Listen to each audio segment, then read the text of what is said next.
Hey everyone, hope you're doing great. Welcome back to my channel.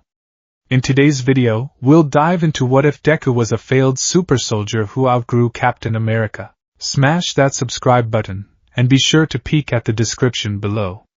Let's begin. The first thing Izuku Midoriya remembered was the smell. It was a smell that clung to the inside of his nose and coated his tongue, a sharp, sterile scent that promised both cleanliness and pain. It was the smell of antiseptic, ozone from humming machinery, and something else, something metallic and cold that reminded him of the underside of his mother's car on a winter morning. He was 4 years old, and the world had recently been broken. It had shattered into a million pieces the day a kind-faced doctor with a bushy mustache had swiveled in his chair, pointed to an X-ray of his foot, and delivered a verdict with the finality of a guillotine. You see this extra joint in his pinky toe? It's a clear indicator. I'm sorry, kid, but it's not going to happen. Quirkless. The word was an absence, a void. In a world defined by what you could do, breathe fire, grow wings, talk to squirrels, Izuku could do nothing. He was a blank page in a library of illuminated manuscripts. The light in his eyes, the brilliant, all-might-sized supernova of hope, had collapsed into a black hole of despair. That despair had been a palpable thing in their small apartment. It was in the way his mother's smile didn't quite reach her eyes, the way she would hug him a little too tight, her body trembling with unspoken grief. He had rewatched the video of All Might's debut 1,000 times, his small finger pointing at the screen, tears streaming down his face as he asked his mother, his voice a tiny, wounded whisper. Can I still be a hero? Her apology, her own tears, had been the second breaking. It was in this fragile state, a mother desperate to glue the pieces of her son's dream back together, that Inko Midoriya found the pamphlet. It was tucked away in a medical journal, discreet and professional. The Shirakumo Quirk Genesis Initiative. Unlocking your child's potential. It promised a revolutionary, experimental therapy for the quirk deficient. It spoke of biofeedback, cellular stimulation, and gene activation. It was expensive, shrouded in non-disclosure agreements, and held at a private, state-of-the-art facility on the outskirts of Mizurufu. It was, for all intents and purposes, a long shot cloaked in scientific jargon. For a desperate mother, it was a lifeline. And so, Izuku found himself here, in a room without color. The walls were white, the floor was a polished gray, and the ceiling was a grid of fluorescent lights that hummed a single, monotonous note. He sat on an examination table covered in crinkly paper, his small legs, clad in All Might-themed socks, dangling high above the floor. Across the room, his mother was signing a thick stack of papers on a sleek, glass desk.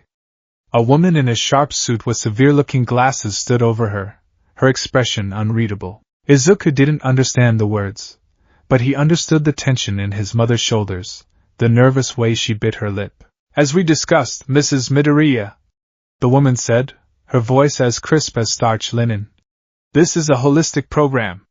The physical regimen is intensive. There will be psychological conditioning to ensure a stable integration, should the process be successful. You understand that by signing this, you are transferring temporary medical guardianship to the Hero Public Safety Commission's appointed research staff for the duration of the project. Inko flinched at the mention of the HPSC but nodded, her pen scratching against the paper. You said it's safe? As any groundbreaking medical procedure can be, the woman replied, a masterpiece of non-committal reassurance. Dr. Thorne is the best in his field. The door slid open with a soft hiss, and Dr. Eris Thorne entered.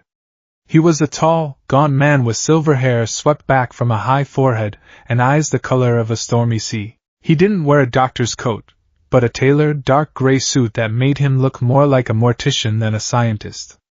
He offered Inko a smile that was technically perfect but held no warmth. Mrs. Midoriya, thank you for your trust. He then turned his gaze to Izuku, and for a moment, the boy felt like he wasn't a child, but a specimen under a microscope. Thorne's eyes scanned him from head to toe, analytical and unnervingly perceptive. And this must be our young candidate. Izuku Midoriya, correct? Izuku nodded, clutching the All Might action figure in his hand. I'm told you want to be a hero more than anything, Thorne said, his voice a low, smooth baritone. I'm going to be the next All Might. Izuku declared, the phrase a reflex, a prayer he had repeated into his pillow every night. Thorn's smile tightened fractionally. He glanced at a colleague, a younger man with a clipboard. Note the subject's pre-existing hero complex. Empathy levels are, according to preliminary psych evaluations, in the 99th percentile. A desirable trait for public perception, but a potential contaminant for operational discipline. We'll need to factor that into the conditioning. Izuku didn't understand the words contaminant or operational discipline, but he felt a chill crawl up his spine. His mother, having finished the paperwork, rushed to his side. She knelt down, her face a mask of forced cheerfulness. Izuku, sweetie. These nice people are going to help you. They're going to run some tests, like a game, and it might make your quirk come out. You have to be a brave boy for them, okay? For me? He looked from her worried face to Dr. Thorne's impassive one. A game? To get a quirk? To be a hero? He could be brave for that. He nodded, a serious, solemn expression on his 4-year-old face. Okay, Mom, I'll be brave. That was the last time he saw her for 6 months. The game was not a game. The days bled into a sterile, scheduled routine. His room was comfortable but Spartan, with a bed, a desk, and a one-way mirror he quickly learned not to look at. The people who interacted with him were called handlers, not nurses. They were efficient, polite, and distant. The first phase was biological. He was subjected to a battery of injections. Cold liquids that made his arm ache with a deep, throbbing coldness. The main one, the one Dr. Thorne himself administered, was a serum the color of liquid gold, held in a tungsten alloy syringe. Thorne called it the Daedalus catalyst. In Greek myth, Daedalus was a master craftsman who built wings for his son, Icarus. Thorne explained to him once, his voice oddly gentle as he prepped the injection site. Izuku was strapped to a chair, a heart monitor beeping a steady rhythm beside him. He gave his son the power of flight, the ability to touch the sun. We are giving you a similar gift, Izuku, the potential to become a symbol. The catalyst didn't hurt going in. But hours later, a fire would ignite in his marrow, a deep, cellular inferno that made him want to crawl out of his own skin. He would lie in his bed, feverish and trembling, while automated systems monitored his vitals. Then came the physical stress tests. He was placed on treadmills that went faster than his little legs could carry him, forcing him to run until he collapsed, only to be helped up and told to go again. He had to lift weights that felt like they were made of lead, his muscles screaming in protest. He was submerged in tanks of ice-cold water to test his endurance, his breath held until his lungs burned. Through it all, he held on to his mother's words. Be a brave boy. He held on to his dream. All Might smiles to show he's not afraid. So Izuku would grit his teeth, tears streaming down his face, and push through the pain, imagining he was saving someone. The psychological conditioning was more subtle, and far more insidious. He was shown videos of villain attacks, but with the heroes digitally removed. He was asked, "What would you do? How would you save them? Who do you prioritize?" He was given moral dilemmas in the form of cartoons. The train is heading for 5 people tied to the track. You can pull a lever to switch it to another track where one person is tied. Do you pull the lever? His answer was always the same. I save all of them. I'd be fast enough and strong enough to get them all. Dr. Thorne would watch these sessions from behind the one-way mirror, a frown on his face. His core programming is resistant to utilitarian logic. He'd murmur to his assistants. The heroic imperative overrides all other directives. He refuses to accept acceptable losses. A flaw. A critical one. Months passed. The fire in his bones subsided into a dull, constant ache. He grew stronger, faster, more resilient. He could run on the treadmill for 20 minutes straight. He could stay in the ice water for 3. But there was no quirk. No fire, no flight, no super strength. The machines that measured kinetic energy output and biological quirk expression remained stubbornly at 0. The project was called Daedalus, but he felt like Icarus, falling before he'd even learned to fly. The final day was as clinical as the first. He sat on the same examination table. Dr. Thorne stood before him, his face a mask of professional disappointment. HPSC officials, including the severe-looking woman, stood behind him. Subject I-05, designation Deku, Thorn said, reading from a datapad. The nickname, a cruel twist on his name from some of the handlers, was now his official file designation. After 182 days of treatment and observation, the deadless catalyst remains inert. No measurable quirk manifestation, no significant physiological enhancement beyond baseline improvements from intensive physical therapy. The subject's body has, for all intents and purposes, rejected the serum. He looked up, his gaze sweeping over Izuku. Project Deadless is a failure, one of the officials scoffed. All that funding, all that time, for a dud. What a waste. Thorn's expression didn't change. We will proceed with memory redaction and reintegration into civilian life. Filed the project as shelved indefinitely. Subject I-05 is to be monitored for any long-term side effects, but for now, he is nothing more than what he was when he arrived, a quirkless child. Izuku's heart plummeted. A failure. A dud. He felt a small prick in his neck. A handler was standing behind him with a small, pen-like device. The room started to feel fuzzy, the edges blurring. Dr. Thorn's face swam in his vision. The sharp, sterile smell was replaced by the sweet, cloying scent of lavender. The memories of the specific procedures will be suppressed. Thorn's voice echoed as if from a great distance. They will be recontextualized as a series of unpleasant but necessary hospital stays for a rare childhood illness. The trauma will be filed away as nightmares. He will remember the hope, and he will remember the failure. That is all. The last thing he saw was Dr. Thorn's cold, gray eyes, filled not with malice, but with the profound, chilling indifference of a scientist observing a failed experiment. Then darkness. He woke up in his mother's arms, the smell of her perfume and the familiar scent of their apartment washing over him. He felt groggy, his head filled with a strange fog. He remembered being sick, a lot of doctors, and a deep, aching sadness. Izuku? Oh, my baby! Inko was crying, holding him so tight he could barely breathe. The doctors said the treatment didn't work. I'm so sorry, Izuku. I'm so sorry I put you through that. He just clung to her, the word failure echoing in the fog of his mind. The dream of being a hero, once a brilliant sun, was now just a faint, distant star. 10 years was a long time, long enough for the fog in his memory to solidify into a handful of unpleasant recollections of hospitals, and a lingering sense of failure he couldn't quite place. Long enough for the world to move on and leave him behind.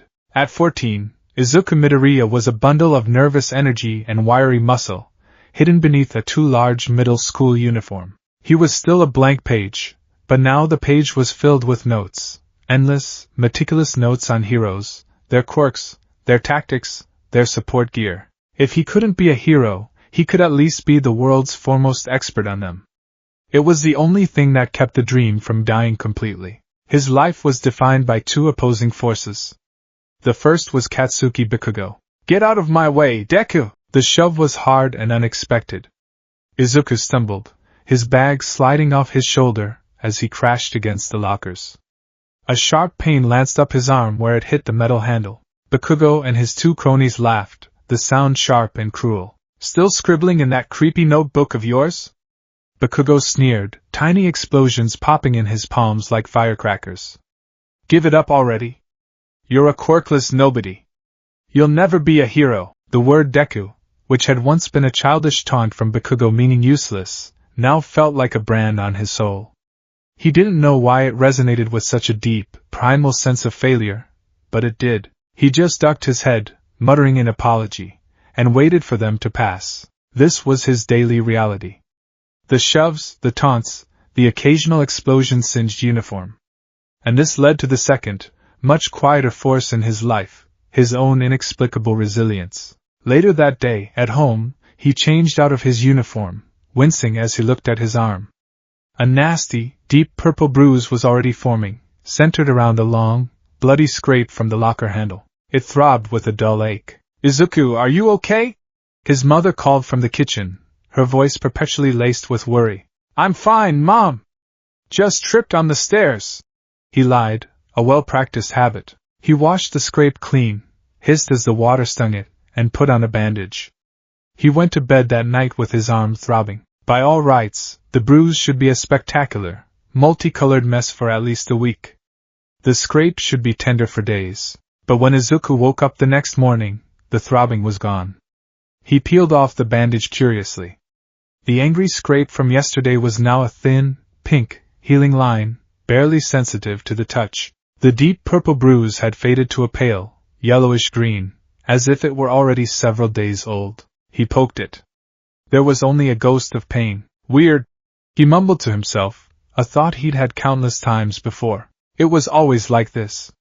Broken bones from particularly nasty accidents, like the time Bakugo had accidentally blasted his footing from under him on a set of stairs, would be diagnosed at the hospital, put in a cast, and then, a week or two later, the follow-up X-ray would show the bone already completely mended, baffling the doctors. Inko would just sigh, a worried but resigned look on her face. "You and your fast metabolism," she'd say, fussing over him. "You heal up so quickly, but you're still so skinny. You must get it from your father." Hisashi Midoriya was in absence, a man who worked overseas and was little more than a voice on the phone. Izuku accepted the explanation. It made a strange kind of sense. His body worked overtime, healing itself but burning up all the fuel, leaving him perpetually scrawny. It was just another part of his weird, quirkless existence. He was so focused on the power he lacked that he never truly considered the subtle, impossible power he possessed. His body was a dormant engine, quietly and efficiently repairing itself, waiting for the key to be turned in the ignition. That key was about to be shoved in and twisted with brutal force. The day started like any other, with Bakugo mocking his dream of applying to UA High. It ended with Izuku walking under a bridge, his hero analysis notebook smoldering and waterlogged from its trip into the koi pond. Then the world turned to sludge and sewage. A monstrous, liquid form rose from the manhole, green and foul, with two giant, manic eyes floating within the ooze. "A medium-sized invisibility cloak," the villain gurgled, its voice like backed-up plumbing. Izuku's terror was absolute. He couldn't move, couldn't breathe. Sludge forced its way down his throat, filling his lungs. He clawed at the viscous body engulfing him, his vision starting to speckle with black dots. "I'm dying. Is this it? Is this the end?" Texas smash! A gust of wind, a booming voice, and the sludge was blasted away. Izuku collapsed, gasping for air, and looked up into the grinning, triumphant face of his idol. All Might. The subsequent events were a blur. The signed notebook, the desperate clinging to All Might's leg, the flight through the city, and the rooftop confrontation. And there, the final, crushing blow to his dream, delivered by the hero himself. "Without a quirk, it's just not possible. Be realistic." The words were kinder than the doctor's, kinder than Bakugo's, but they hurt 1,000 times more. All Might left, leaving Izuku alone on the rooftop, his world once again shattered. As he trudged home, the familiar path was suddenly alien, the sounds of the city muffled by the roaring in his ears. He was a failure. A dud. Deku. The words swirled in his mind, a toxic slurry of self-hatred. Then he heard the explosions. He ran toward the sound, a moth drawn to a destructive flame. He broke through the crowd at the entrance to a narrow shopping alley and saw it. The sludge villain was back. And it had a hostage. The hostage was struggling, thrashing, setting off explosions that only served to spread the fires around them. The desperate, terrified eyes of the victim met Izuku's for a split second. It was Bakugo. Everything stopped. The heroes on the scene were helpless. Kamui Woods couldn't get close because of the fire. Empty Lady was too big for the alley. Backdraft was busy containing the blaze. Death Arms was strong, but he couldn't get a grip. They were waiting for someone with the right quirk. Bakugo's struggles were weakening. The pops of his explosions were becoming smaller, more frantic. The look in his eyes wasn't arrogant or cruel anymore. It was a look of pure, primal terror. It was a look that screamed, "I don't want to die." And Izuku Midoriya, the quirkless, useless Deku, moved. He didn't think. He didn't plan. His legs just started running, pushing through the bewildered crowd and past the shocked heroes. "Kid, no!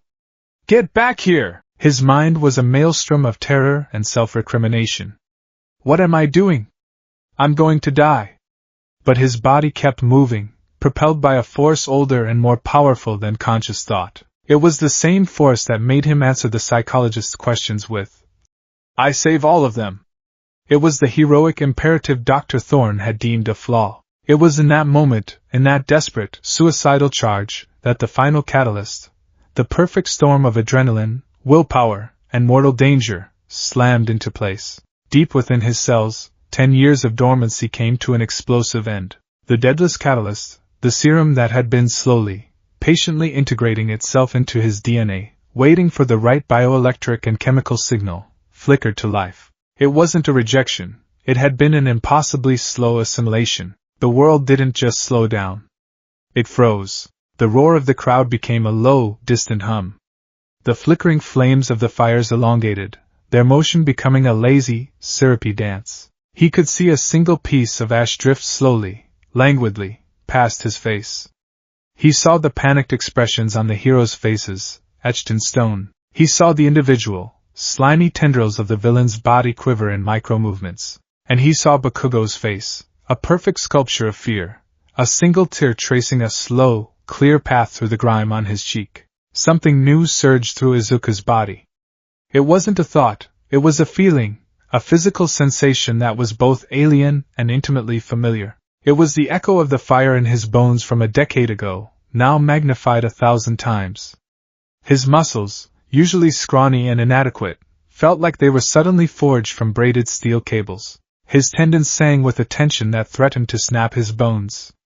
A strange, golden-white energy, invisible to the naked eye, crackled along his neural pathways. His brain, usually a frantic buzz of anxiety, became a supercomputer, processing every variable in an instant. Angle of approach.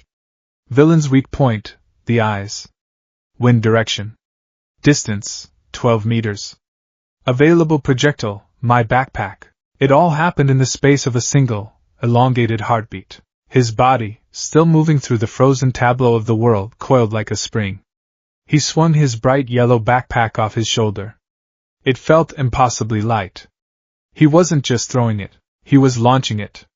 The motion was perfect, fluid, and impossibly powerful. His arm was a piston, and for a split second, the muscles in his shoulder and back flared with a power that should have torn them from the bone. The backpack shot forward, not with the clumsy arc of a desperate kid, but with the flat, unerring trajectory of a cannonball. It spun through the air, a yellow blur of death, and struck the sludge villain's right eye with a concussive thwack that echoed in the silent world. The impact was beyond lucky. It was surgically precise. The villain howled, its liquid form spasming in agony. Its grip on Bakugo loosened for a precious second, and just as quickly as it came, the power receded. The world crashed back into full speed with a deafening roar. The heat, the noise, the chaos, it all slammed back into Izuku. The sudden feeling of godlike power vanished, replaced by the familiar burn of lactic acid in his scrawny legs. He stumbled forward, suddenly aware of his own momentum, his own frailty. He was just a kid again, running on pure, terrified instinct. He reached Bakugo and started clawing at the sludge, his fingers digging desperately into the slime. Kaken! The momentary opening was all All Might needed. The #1 hero, shamed into action by a quirkless child's bravery, landed with the force of a thunderclap. I really am pathetic. All Might boomed, blood trickling from his mouth. Detroit smash! The wind pressure from the punch was immense, changing the weather itself. The villain was scattered, and rain began to fall. In the aftermath, as the heroes cleaned up and the paramedics checked on him and Bakugo, Izuku was numb. The reporters swarmed him, but the heroes shooed them away while simultaneously scolding him for his recklessness. He barely heard them. His mind was replaying one single, impossible moment. The throw. He'd thrown his backpack 1,000 times. He knew what it felt like. That hadn't been him. It was too fast, too strong, too perfect, but it had come from his body. For a fleeting instant he had felt powerful. He dismissed it. Adrenaline. A fluke. It had to be. Later, as he was walking home, a familiar voice called out, "I am here!" All Might, in his towering muscle form, skidded to a halt before him.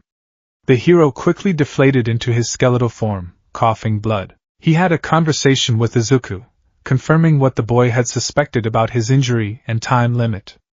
Then, All Might's tone shifted. He looked at Izuku, his sharp blue eyes holding an intensity that was more than just admiration. "Why did you run in, kid? Your body moved before you could think, didn't it?" Izuku nodded, tears welling in his eyes. "It's because you, a quirkless, timid fanboy, were more of a hero than anyone else there." All Might's expression was one of profound realization. He wasn't just looking at a brave child. He was the #1 hero. His senses, honed by decades of battle, had registered the anomaly. He had seen the backpack's impossible velocity, had felt the minuscule but distinct spike of kinetic energy in the air just before the hit. It wasn't a quirk signature, it was something else, something raw and biological. It was a whisper of power where there should have been silence. He looked at the scrawny, crying boy in front of him. A boy who the world had written off. A boy who possessed a spirit that defied all logic. And perhaps something more. "Young man," All Might said, a new, resolute fire in his eyes. "You too can become a hero." The words were a balm, a miracle that healed a decade of wounds. Izuku collapsed to his knees, sobbing with a joy so pure it hurt. He was so overwhelmed by the validation, so focused on the impossible offer that was to come, that he didn't notice the subtle changes within himself. He didn't feel the micro tears in his shoulder muscles, a result of the impossible throw, already beginning to knit themselves back together at an unnatural rate. He didn't feel the dormant deadless catalyst, now fully awake and roaring to life, beginning its true work. It was no longer just assimilating. It was adapting. It was growing. Deep in his marrow, where the golden serum had first settled, a new directive was issued to every cell in his body. Threat detected. Subject in mortal danger. Heroic imperative triggered. Protocol deadless. Objective evolve. Surpass limitations. Become the symbol. Izuku Midoriya walked home that day believing his story was just beginning. He had no idea it had truly begun 10 years ago, in a cold, white room, with a promise of wings, a redacted past, and a power that was destined to outgrow the sun. The failed experiment was about to go live. The world had returned to Izuku Midoriya. It had been given back to him, wrapped in the booming, magnificent voice of his idol. "You too can become a hero." The 4 simple words were a resurrection. They were the sound of 1,000 locks turning at once, releasing a pressure that had been building behind his ribs for a decade. He sobbed on the cracked pavement, a raw, unrestrained sound of pure, cathartic joy. All Might, Toshinori Yagi, as he now knew him, stood patiently, a thin plume of steam rising from his skeletal frame, his expression a complex mixture of pity, pride, and something else, a deep, analytical curiosity. When Izuku's sobs finally subsided into shuddering breaths, Toshinori knelt, his knees cracking audibly. He didn't offer a hand to help him up. Instead, he reached out and placed 2 long, bony fingers on Izuku's wrist, where his pulse was thrumming like a trapped hummingbird. "Let's talk about what happened back there, young man," Toshinori said, his voice quiet but intense. "Not just your bravery. Something else." Izuku sniffled, wiping his nose on his sleeve. What do you mean?" "The backpack," Toshinori said, his gaze unwavering. "I was watching from the crowd before I intervened.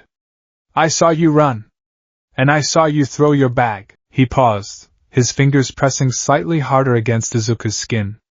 "I've been a pro-hero for a very long time, my boy. I know what a panicked, adrenaline-fueled throw from a teenager looks like." That wasn't it. The velocity, the trajectory, it was too perfect. Too powerful. It was like watching a big league pitcher, but 100 times faster. Izuku's breath hitched. He remembered the feeling, the world freezing, the sense of coiled power. He tried to write it off as a trick of his panicked mind. I don't know. I just threw it." "I think you do know," Toshinori pressed gently. "And just now, as you were celebrating, I could feel it. A sort of hum. A vibration coming from you. I still can, faintly." He moved his hand from Izuku's wrist to his shoulder, his palm flat against the boy's back. Izuku felt a strange warmth spread from the point of contact, a pins and needles sensation that had nothing to do with the hero's touch. "It's like your whole body is a machine, idling at a low RPM. It's not a quirk. I've felt thousands of quirk factors in my career. They have a specific energy signature, a unique wavelength. This is different. This is biological. It's your own cells thrumming with a power they shouldn't have. The blood drained from Izuku's face. The memory of cold rooms and golden serums, long suppressed, flickered at the very edge of his consciousness, like a corrupted video file. He shook his head, pushing it away. I am quirkless. The doctor showed me the X-ray of my foot. Doctors can be wrong. Or perhaps they were looking for the wrong thing. Toshinori mused, his eyes narrowing in thought. He finally stood up, a decision solidifying on his face. My offer stands. I believe you can be a hero. I have chosen you to be my successor, to inherit my quirk, one for all. Izuku's heart soared so high it felt like it would tear out of his chest. This was it. However, Toshinori added, holding up a hand to forestall the boy's explosion of joy. The single word grounded him instantly. Before we can even think about that, we have to understand what you are. One for all is a tremendous power, a roaring bonfire stockpiled through generations. To pour that into a vessel that is already pressurized could be catastrophic. It could blow you apart from the inside out. The imagery was terrifying, but the logic was sound. The hope didn't vanish, it just changed. It became a problem to be solved, a challenge to be overcome. So, Toshinori continued, a determined glint in his hollowed eyes. The plan changes. Before I make you my successor, I must first train you to become yourself. We need to figure out what this power is, where it came from, and most importantly, if you can control it. Meet me at sunrise tomorrow. Dagoba Municipal Beach Park. He gave Izuku a wry, tired smile. My American dream plan is about to get a lot more complicated. And with that, he was gone, leaving Izuku alone with a confirmed dream, a terrifying new reality, and the phantom hum of his own body as his only companion. Dagoba Beach was less a park and more a monument to societal neglect. For decades, ocean currents had deposited the city's trash here, creating mountains of rusted appliances, tangled fishing nets, broken furniture, and towering piles of forgotten junk. The air was thick with the smell of salt, decay, and rust. It was here, amidst the squalor, that Izuku's new life began. Toshinori, in his muscle form, stood atop a teetering pile of discarded electronics, his arms crossed. A true hero doesn't just fight villains, they perform acts of service. He boomed. Your goal for the next 10 months, young Midoriya, is to restore this coastline to its former glory. You will move all this trash. This will be the ultimate strength and conditioning program to build your body into a worthy vessel. It was an impossible task. The sheer scale of it was breathtaking. But Izuku's heart was full of fire. Yes, sir!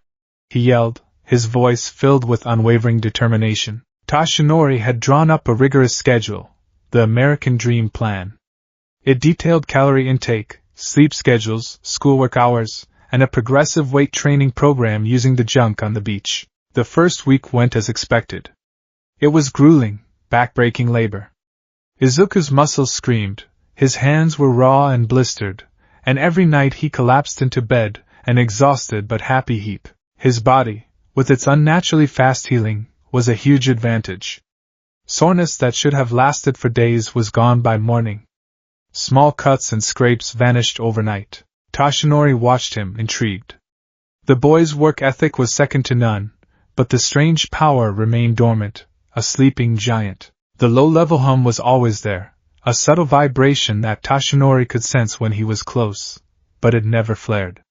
For now, the plan was working. Izuku was getting stronger, his scrawny frame slowly gaining lean, hard muscle. The first major manifestation happened on a Tuesday, 5 weeks into the training. Izuku was wrestling with a large, rust-eaten refrigerator. It was his personal Everest for the week. He had managed to drag it 50 feet, but it had gotten wedged between a half-buried car chassis and a pile of sodden mattresses. He grunted, straining, his feet slipping in the wet sand. Come on, come on! He gasped, his muscles burning. He tried to shift his grip, and for a split second, the refrigerator's weight shifted unexpectedly. It tilted, threatening to fall sideways and crush his foot. A spike of pure, cold panic shot through him. It was a genuine moment of danger, a flash of self-preservation that overrode all his conscious thought. The world didn't freeze this time. Instead, a jolt of what felt like pure lightning shot down his arm. It was the same feeling from the sludge villain incident, but 10 times stronger and utterly untamed. It wasn't a controlled surge, it was a floodgate breaking. The hum that perpetually vibrated under his skin roared into an audible, high-frequency whine that only he could hear. He wasn't trying to punch the refrigerator. He was trying to shove it, to stabilize it. But the power that flooded his arm didn't care about his intentions. It was raw, explosive force seeking the path of least resistance. There was a sound like a thunderclap and a high-pitched shriek of tortured metal all at once. Izuku's hand didn't just shove the refrigerator. It went through it. His fist burst through the rusted enamel door and punched clean through the inner shelving, the insulation, and out the back plate, stopping only when his forearm was buried up to the elbow in the machine's guts.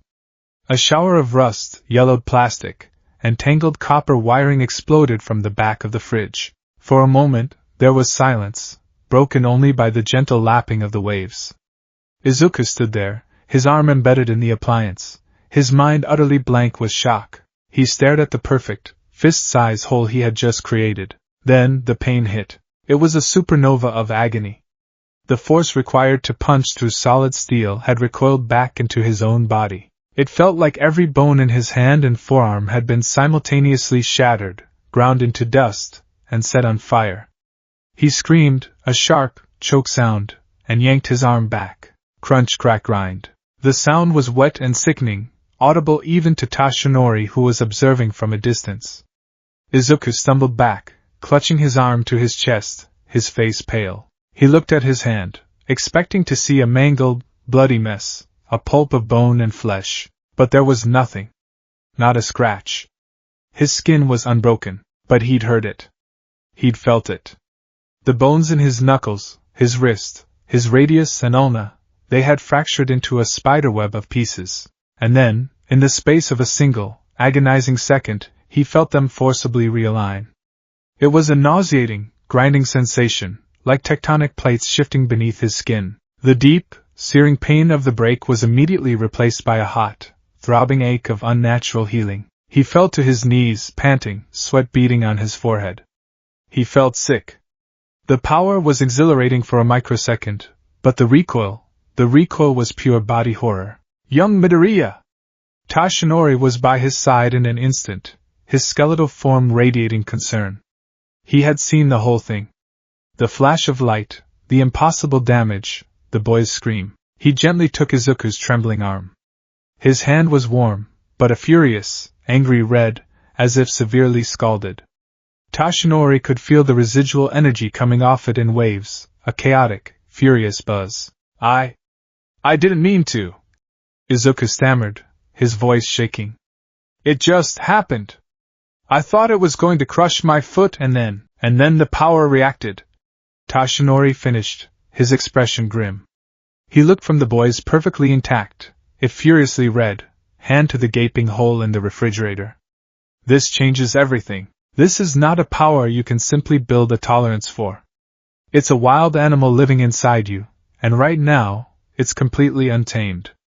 He sighed, running a hand through his floppy bangs. The American Dream Plan is officially scrapped. We're moving on to Plan B, the Unstable Variable Protocol. Izuku looked up, confused. The what? I just made it up, Tashinori admitted. But it sounds appropriately serious. My initial assumption was wrong. We can't treat you like a normal trainee. Our goal is no longer just building strength. It's about control, discipline, and learning how to survive the backlash of your own body. The training shifted dramatically. The goal was no longer to clear the beach, though that remained a long-term side project. The new focus was internal. The first lesson was awareness. Tashinori taught Izuku to meditate. Every morning, before the sun had even fully risen, Izuku would sit cross-legged on the sand, close his eyes, and just listen to his own body. Don't try to control the power, not yet, Tashinori instructed, his voice a low murmur. Just feel it. Find that hum. Is it in your chest? Your hands? Your head? Trace its pathways. Learn its rhythm. Know what it feels like when it's calm, so you can recognize the signs when it's about to surge. At first, it was impossible. Izuku's mind was a whirlwind of anxiety and excitement. But slowly, day by day, he began to feel it. It was a low-level, full-body vibration, like a massive electrical transformer was running somewhere deep inside him. He learned that when he was calm, it was a gentle thrum. When he was excited or anxious, the frequency would rise. And when he felt a spike of fear or panic, it was like a high-voltage switch was flipped, preparing for a discharge. The second lesson was pain. It was the most brutal part of the new regimen. The recoil seems to be a fact of this power, Tashinori stated grimly one afternoon. Your body breaks and then immediately repairs itself. If we can't stop the breaking, then you must learn to endure it. You must make the pain your ally, not your enemy. The exercises were torturous. Tashinori would have him do push-ups. Not until his muscles gave out, but until he felt the sharp, sickening crack of his arm bones fracturing under the strain. Izuku would cry out, collapse, and lie on the sand for the 5 to 10 seconds it took for the grinding, crunching sensation of healing to finish. The pain was blinding. But Tashinori was relentless. Get up, young Midoriya, he'd say, his voice firm but not unkind. Breathe through it. The pain is temporary. Focus on the feeling of the bones knitting. Understand the process. Now give me another one. He did the same with leg exercises, lifting impossibly heavy objects until his femurs groaned and snapped. Each time, the cycle was the same, a flash of excruciating pain, a horrifying moment of internal repair, and then the lingering, phantom ache. It was hell. More than once, Izuku broke down, weeping from the sheer agony and the psychological toll of feeling his own skeleton break and reset over and over. But through it all, Tashinori was there, coaching him, grounding him. And slowly, something began to change. Izuku's pain tolerance skyrocketed. He learned to anticipate the break, to mentally brace for it. The scream became a gasp. The gasp became a sharp hiss through his teeth. He learned to separate himself from the pain, to observe it as a biological process rather than an attack on his senses. He was conditioning himself not just physically, but mentally, for the cost of his own power. The third and most crucial lesson was bracing. The problem with the refrigerator wasn't just the power output, Tashinori explained, drawing diagrams in the sand. It's that you focused it all through one limb. Your arm became a cannon, but the rest of your body wasn't the cannon's carriage. It was just collateral damage. You need to learn to distribute the shock. Using his own experience with One for All, Tashinori taught Izuku how to engage his entire body. When you're about to use the power, or when you feel it about to surge, he said, demonstrating a stance, it can't just be your arm. You must clench everything. Your toes grip the ground, your calves, your thighs, your glutes, your core, lock it all down. Make your entire body a single, solid unit. Turn your skeleton into a roll cage. Disperse the recoil from your fist, down your arm, through your core, and into the ground. This became the focus of their dynamic training. They started small. Izuku would practice with a small, rusted engine block. He would meditate, feel the hum of his power, and then, focusing all his will, try to nudge it with a small burst of force. The first few dozen times were failures. He either couldn't summon the power consciously at all, or it would flare uncontrollably, sending a shockwave of pain through his arm even with the bracing. The bones would still get microfractures, but the bracing made a difference.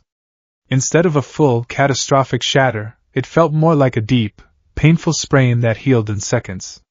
It was progress. One evening, after 7 months of this grueling regimen, they had a breakthrough. Izuku stood before a stack of compacted car doors, his feet planted firmly in the sand. Feel it, my boy, Tashinori said from a safe distance. Don't force it. Just allow it. Let the intent to strike guide the energy. Izuku closed his eyes. He found the hum. He pictured the energy, the golden light he sometimes imagined, flowing not just to his fist, but down his spine, into his legs. He took a deep breath, locked his core, and threw a straight right. He wasn't aiming to destroy the target, just to hit it with a controlled burst. For the first time, he felt the surge before it happened. It was a wave of warmth that flooded his limbs. He channeled it, using Tashinori's teachings. As his fist made contact with the top car door, he let out a sharp ki, pushing the energy out. Bam! The resulting sound was a dull, metallic boom, not a sharp crack. The top car door didn't explode, but it crumpled inward, a perfect fist-sized indentation marking the point of impact. And the recoil, it was still there, a painful, violent judder that ran up his arm. But this time, it didn't stop there. He felt it shoot through his braced shoulder, down his rigid torso, and into his legs, finally dissipating into the ground. His arm ached fiercely, and he could feel the familiar, sickening knitting sensation in his knuckles, but it was a tiny fraction of the agony from the refrigerator incident. It was manageable. He opened his eyes, panting, and looked at his hand. It was steady. He looked at the dented metal. He looked at Tashinori. The hero's gaunt face was split by a wide, proud grin. "You did it," he said, his voice thick with emotion. "You controlled it. You aimed a cannon and didn't let it blow you off the ship." It was a turning point. Izuku had learned that his power was reactive, that it responded to danger. He had learned to endure its terrible costs. And now, he had taken the first step toward controlling its output. In the final months leading up to the UA entrance exam, the training intensified. Tashinori would create controlled danger scenarios, throwing heavy objects at Izuku to trigger his defensive reactions, forcing him to brace and control the output instinctively. Izuku learned that his power was adaptive.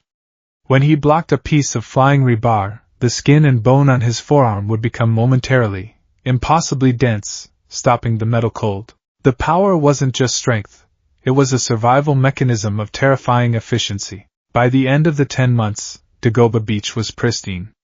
The sun rose over a clean, beautiful shoreline, the waves washing over golden sand. The trash was gone, neatly piled and sectioned for municipal collection, and Izuku Midoriya was transformed. He was still lean, but the scrawny, nervous boy was gone. In his place stood a young man with a quiet, coiled intensity. His body was a map of pale, silvery scar tissue on his knuckles and forearms, the only visible remnants of the thousands of fractures he had endured and healed. He wasn't confident in the way Bakugo was confident. His was the confidence of someone who had been to hell and back every single day for a year, who knew the intimate details of his own breaking points, and who had learned to survive them. He understood that his body was a weapon he barely controlled, a volatile variable in any equation. On the morning of the UA entrance exam, Tashinori met him at the newly cleaned beach one last time. "You've done it, young Midoriya. You have a hero's body and a hero's heart. But the power inside you is still a mystery. It's a last resort." He placed a hand on Izuku's shoulder. The hum beneath the boy's skin was stronger now, a steady, powerful thrum of a finely tuned engine. "Go in there and use what you've learned. Use your mind, your greatest asset. Analyze, strategize, and be clever. Don't try to force the power. Don't rely on it. Let it be your shield, not your sword. Do you understand?" Izuku looked at his hands. He could feel the power simmering there, a caged sun. He nodded, his expression serious and resolute. "I understand, All Might. I won't let you down." As he stood before the towering gates of UA High School, surrounded by a sea of confident teenagers showing off their flashy quirks, Izuku felt a familiar flutter of anxiety. He was, on paper, still quirkless. A nobody. But he knew better. He was an anomaly. A secret. A boy who had been forged in a crucible of pain and control, carrying a power that no one, not even he, truly understood. He was Izuku Midoriya, Project Daedalus's greatest failure and most terrifying success. He was the unstable variable, and he was about to be introduced into the equation. The air at UA High buzzed with an energy more potent than any quirk. It was the electric hum of 1,000 young dreams, all converging on a single point. For Izuku Midoriya, it felt like standing at the epicenter of an earthquake. He was surrounded by a sea of teenagers radiating confidence like heat.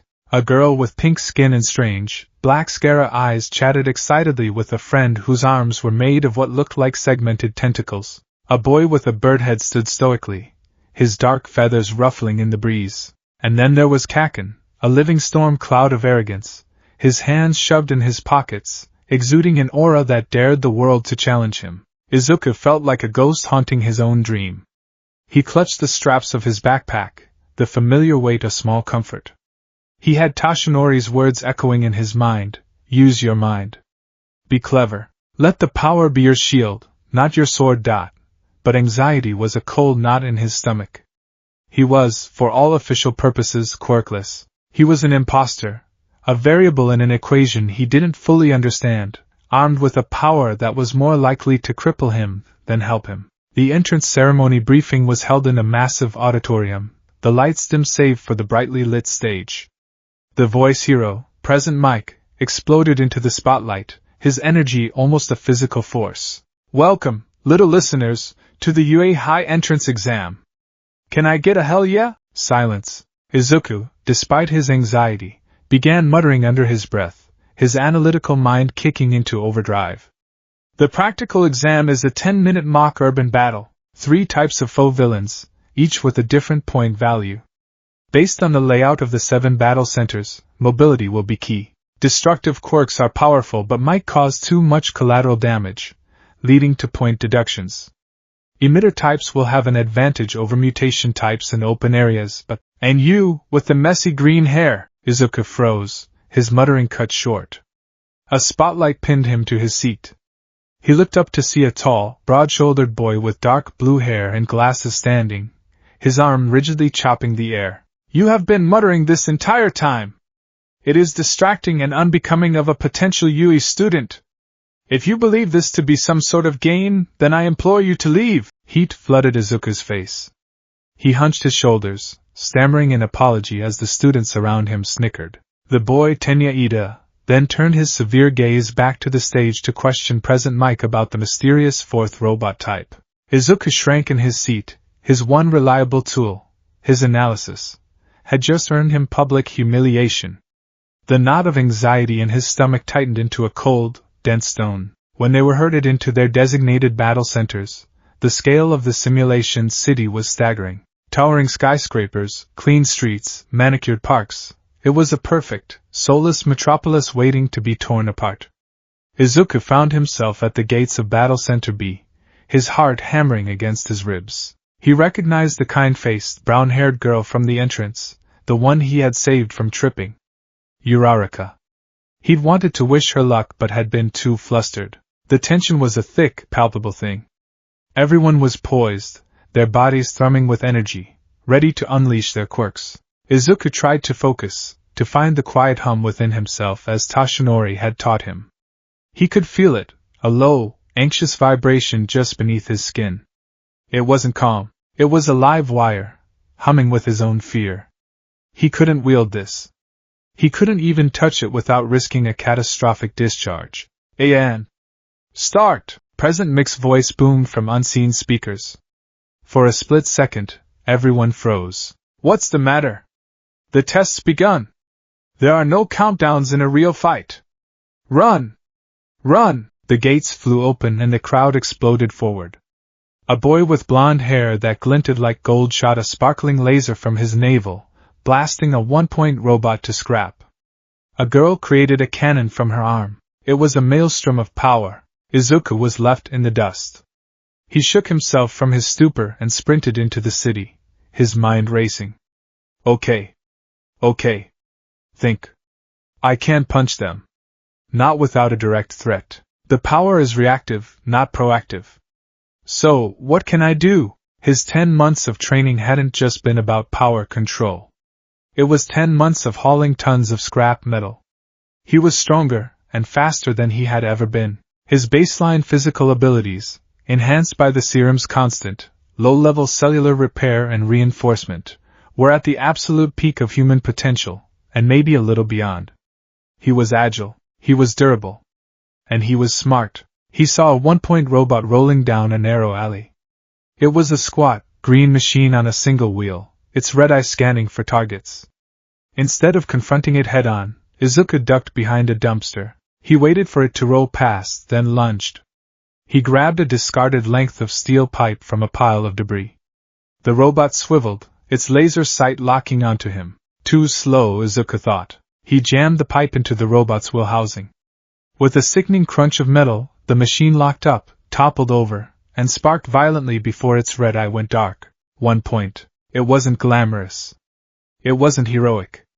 But it was a point. He felt a small spark of hope. He could do this.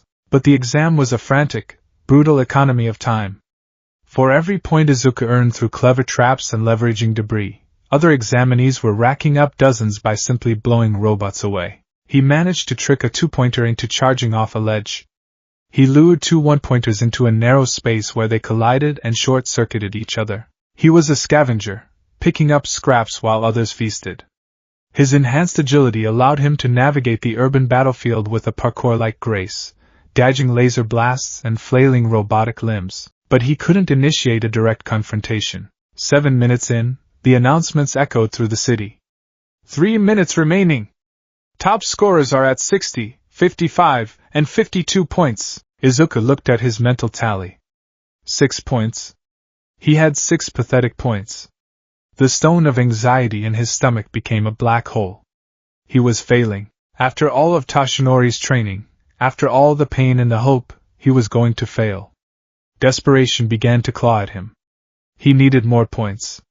He needed to find a way to fight. He spotted a group of 3-pointers down the street, and against his better judgment, ran toward them. Maybe if he put himself in enough danger the power would flare up? He could take the recoil now. He was ready for the pain. He was about to charge in when the ground began to tremble. It started as a low, deep vibration that rattled his teeth. A deep, grinding sound echoed from around the corner, growing louder and louder. The other examinees stopped fighting, their heads turning toward the source of the noise. Then it appeared. It rose from behind a building, its massive form eclipsing the sun. The 0-pointer. It was less a robot and more a walking skyscraper, a green and gray metal behemoth whose head scraped the tops of the 50-story buildings. Its red, singular eye was the size of a bus, and its fists were as large as houses. This wasn't a villain, it was a force of nature. Present Mick's voice crackled over the speakers, now laced with manic glee. Just a wee obstacle for you to avoid, listeners. I'd recommend running away. No one needed the recommendation. A wave of pure terror washed over the students, and they turned and fled. The 0-pointer was an apocalypse on legs, and there were no points for fighting it. Survival was the only goal. Izuku, too, turned to run. His heart was a frantic drum against his ribs. It's pointless. It's a gimmick. Just get away and find more small fry. Then he heard a cry. Oof! He skidded to a halt and looked back. Sprawled on the ground, not 50 yards from the 0-pointer's path, was the girl. Uraraka. A large slab of concrete had pinned her leg. She was struggling, her face pale with panic, her eyes wide with terror as she looked up at the approaching mechanical god. The world went silent. It was the sludge villain incident all over again.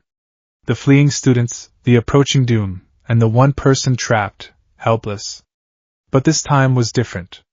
This time, Izuku was not powerless, the life or death trigger.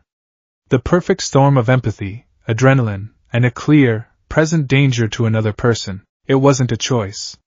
It was a biological imperative. The anxious, live wire hum inside him didn't just flare. It detonated. The low-level vibration that was the background noise of his existence exploded into a roaring, deafening crescendo of pure power. The deadless catalyst, the fully assimilated, fully awakened serum, responded to the core directive it was designed to serve, a directive that its creators had fatally underestimated: save them, save all of them. Golden white light, invisible to everyone but him, erupted behind his eyes. Time didn't just slow down, it stretched, became elastic. He could feel the seismic shock of the 0-pointer's next footstep traveling up through the soles of his shoes, and he could calculate the exact moment it would land. He could see the terror in Uraraka's eyes, the way her breath hitched, the frantic, useless way she pushed at the concrete slab. He felt the power surge not just into one limb, but into his entire being. It was a tidal wave of energy, and after 10 months of training, he was no longer just a piece of driftwood in its path. He was a surfer, ready to ride it. He crouched, dropping low to the ground. He remembered Toshinori's voice, a calm anchor in the storm of power raging through him. Clench everything. Make your entire body a single, solid unit. Turn your skeleton into a roll cage. He locked his muscles. His toes gripped the inside of his red sneakers. His calves, thighs, and glutes turned to granite. His core became a solid block of iron. The power, 1 billion volts of raw biokinetic energy, saturated every cell, every fiber, preparing for release. He didn't just jump. He launched. Boom! The asphalt beneath his feet spiderwebbed into a crater 2 feet deep. The sound was not the spring of a human leap but the concussive blast of an artillery shell. He shot into the air, a green and white blur, ascending at an impossible angle, straight towards the face of the mechanical giant. The wind shrieked past his ears. The G-forces should have made him black out, but the power singing through his veins held him together, reinforcing him, making him more than human. He soared past the 10th floor, the 20th, the 30th. He was level with the robot's chest, its massive torso a sheer cliff of green metal. He saw its head swiveling down, its massive crimson eye beginning to focus on the impossible projectile that was Izuku Midoriya. He pulled his right arm back, the fabric of his sleeves straining. He channeled the wave. He didn't try to hold it all in his fist. He let it flow through him, using his body as a conduit, a living cannon. The energy, a golden sun, coalesced around his fist. He was not thinking of points. He was not thinking of passing the exam. He was not thinking of himself at all. He was thinking of the terrified girl on the ground below. His fist, wreathed in a kinetic fury that bent the very air around it, met the faceplate of the zero-pointer. For a single, silent moment, there was only pressure. Then, oblivion. The sound was not a punch. It was the sound of a mountain breaking in half. A colossal, deafening karakum. That was both a metallic shriek and a sonic boom. The robot's head didn't just dent. It imploded. The thick armor plating, designed to withstand military-grade explosives, warped, tore, and then shattered inward as a force beyond its comprehension shredded it to atoms. A shockwave erupted from the point of impact.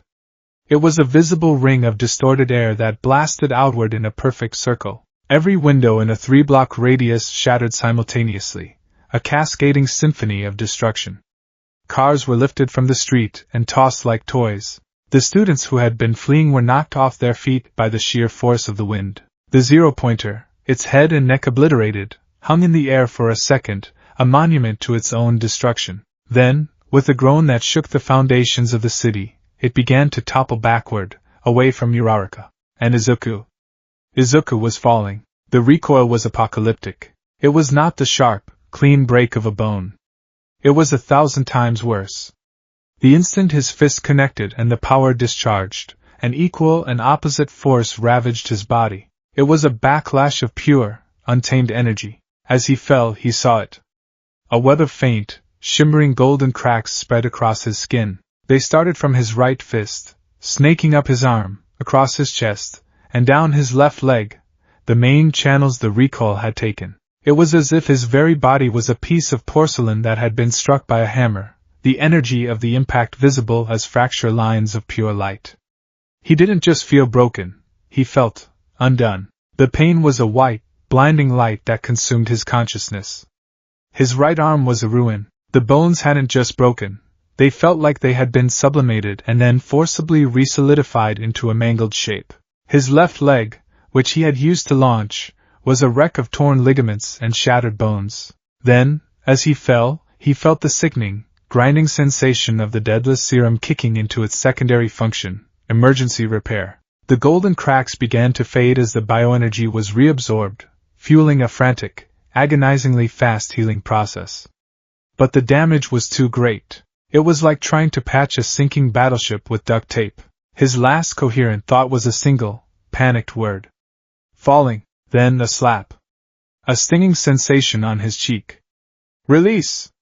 Uraraka cried, her hand outstretched. Izuku's body, which had been plummeting towards the street, suddenly became weightless, his descent slowing to a gentle float just before he would have become a crater. He hit the ground with the softest of thuds and knew no more.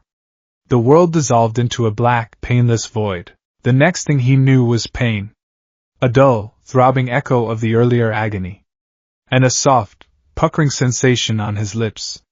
He blinked his eyes open to see Recovery Girl, the youthful heroine, standing over him. My, she said, her voice a mixture of concern and utter bafflement. What an incredible amount of damage! Your arm and leg were a complete mess, young man. It's a miracle they weren't torn right off. My quirk took the edge off, but there's something strange. Your cells, they're fighting me.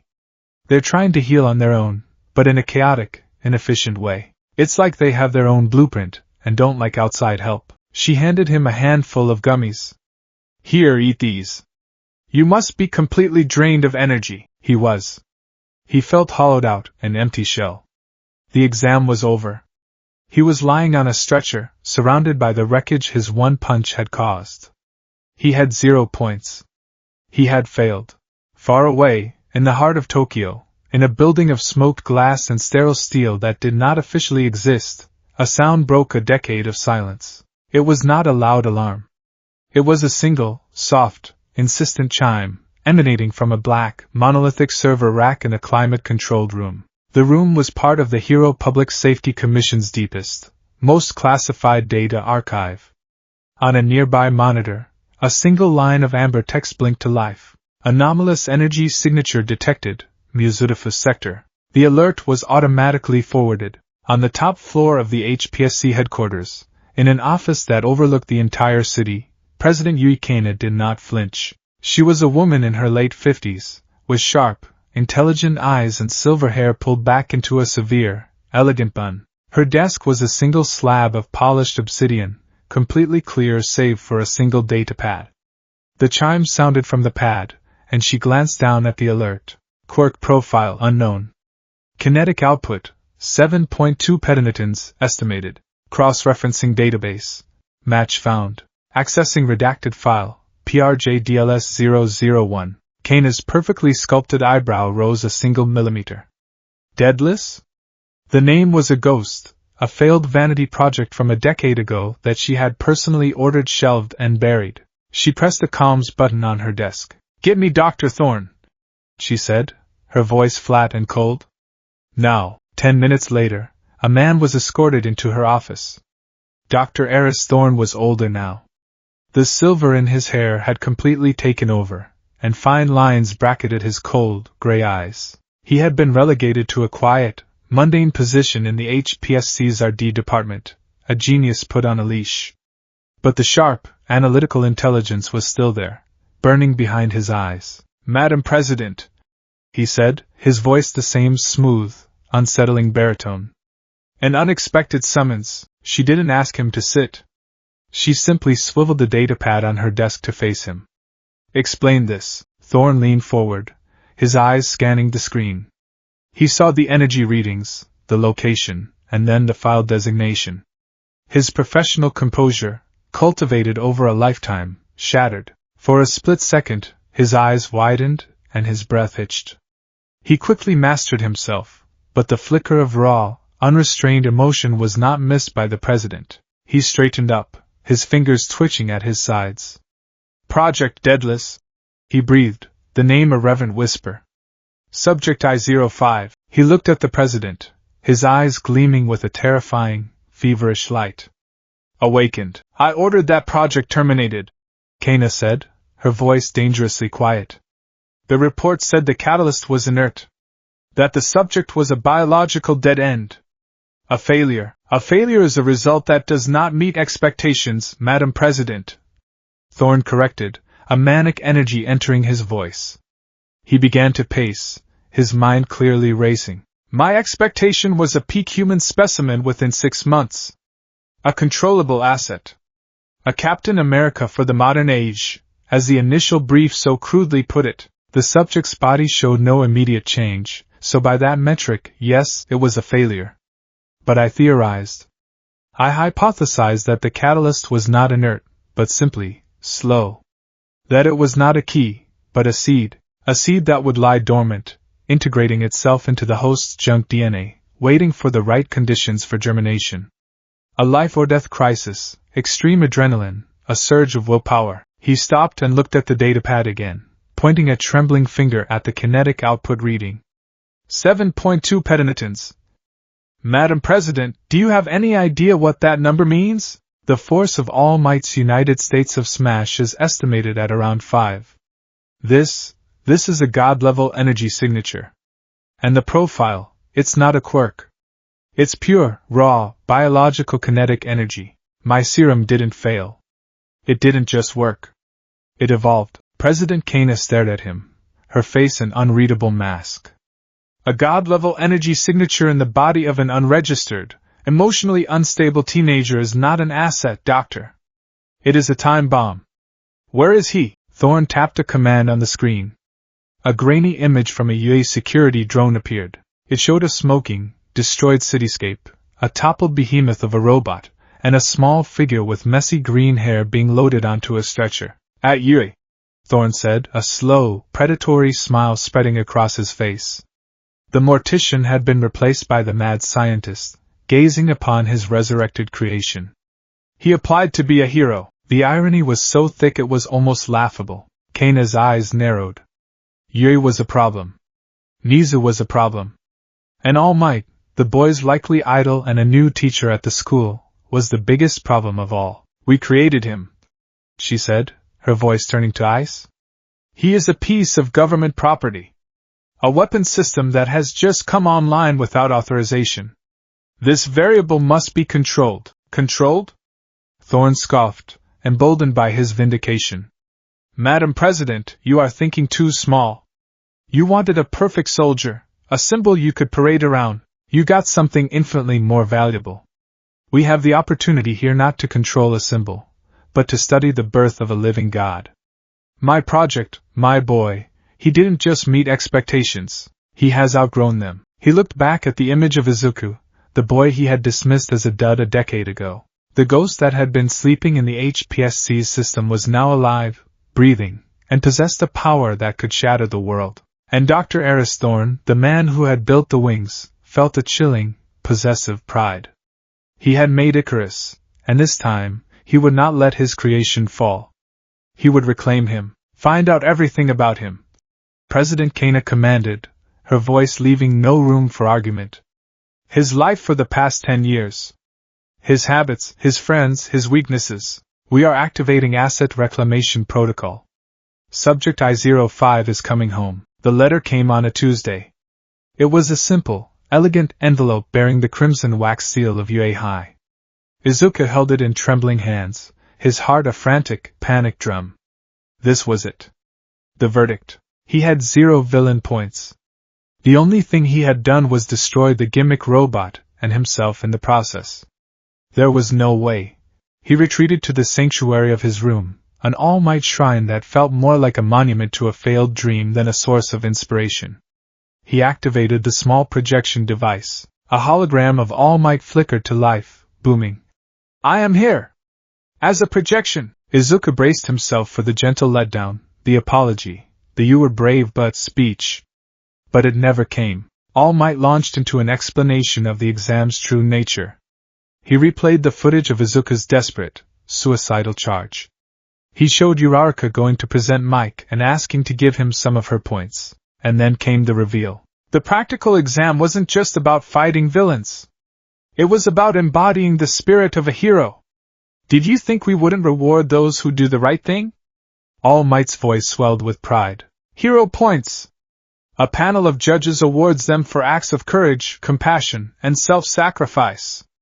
Achiko Uraraka, 45 points, and Izuku Midoriya, for your selfless, awe-inspiring act of rescue, you earned 60 hero points. Izuku stared, dumbfounded, as the leaderboard reshuffled. His name rocketed up the list. 60 rescue points. 0 villain points. Total, 60. He had passed. He was in. He didn't just cry. He dissolved.